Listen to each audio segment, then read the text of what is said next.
It's the afternoon edition of the Weather Xtreme video. This is for Monday, the 26th of January. I'm James Spann. Alabama's weather pretty quiet for a while. The big story, of course, is the blizzard in the Northeast tonight and tomorrow. Will any of that cold air affect us ultimately down here in the wake of that storm? Let's go in there and take a look at things. First off, some Skycam shots. Hey, the sun is out. After a cloudy start as expected, we have clearing this afternoon. That's coming from Tuscaloosa. That's a Jasper Skycam, nothing but blue sky and sunshine there.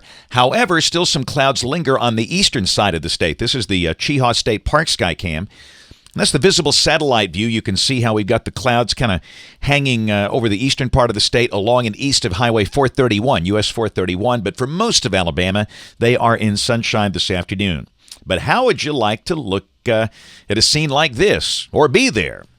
Central Park in New York City this afternoon. A heavy snow band setting up right over Manhattan. It's coming down at a very good clip, and it's only going to get more intense tonight and tomorrow morning for those big cities up in the northeastern states.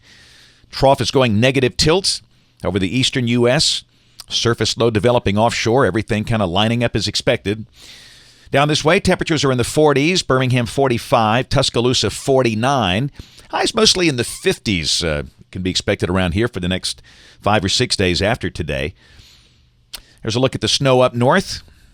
And again, the intensities will be increasing tonight. Blizzard warnings in effect from the coast of New Jersey to the coast of Maine, including New York City, Providence, Hartford, Boston.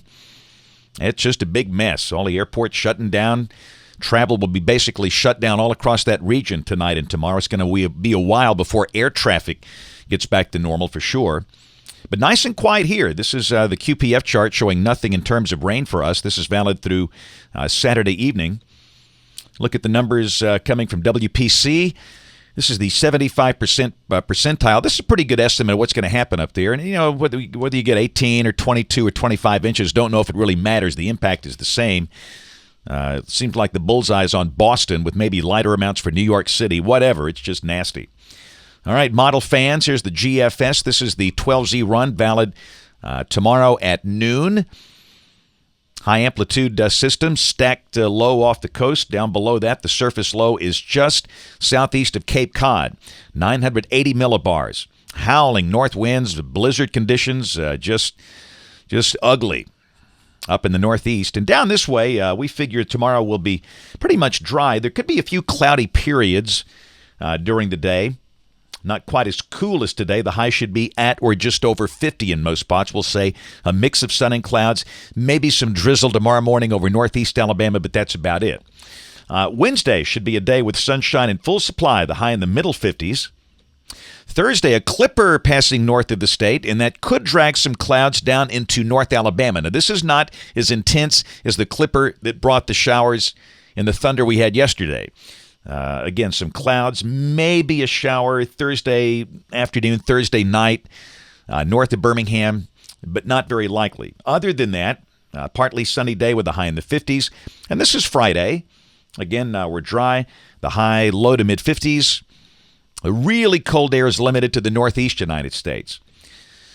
What about the weekend, you ask? This is Saturday. We think the day will be dry, although clouds should gradually increase. The high will be in the 50s, probably 52 to 55. Rain to the west.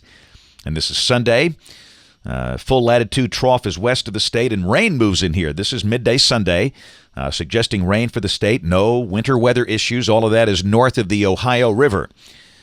Just a rainy day with a high in the low to mid 50s. And then Monday, that feature is gone.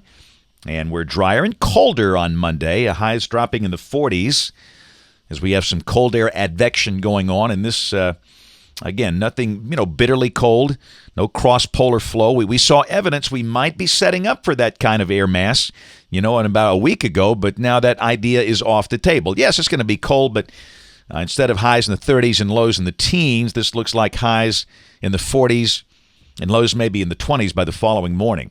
We'll check the end of the forecast. This is the 5th of February, and again, it is very inconsistent out here. We've seen solutions all over the board. This is still showing a western ridge and an eastern trough, and down below that looks wet. No snow or ice. Temperatures coming off the ensembles. You can see that shot of colder air early next week. This has a high Monday of 42. Drops us down to 25 on Tuesday the 3rd. But again, generally speaking, Those numbers just aren't that bad. No sign of any true bitterly cold weather. Arctic oscillation does go negative briefly around the first of the month here in about 5 days, but then it goes positive. And the same thing for the North Atlantic oscillation. No big negative spikes, and it certainly doesn't stay there for any length of time. That's it for the Weather Extreme video today. We'll have notes in the blog. Next video here by 7 o'clock tomorrow morning. If you can't catch us this evening on the live stream or the television side, ABC 3340 News at 4, 5, 6, and 10 o'clock. Thanks for watching. Have a great evening, and God bless.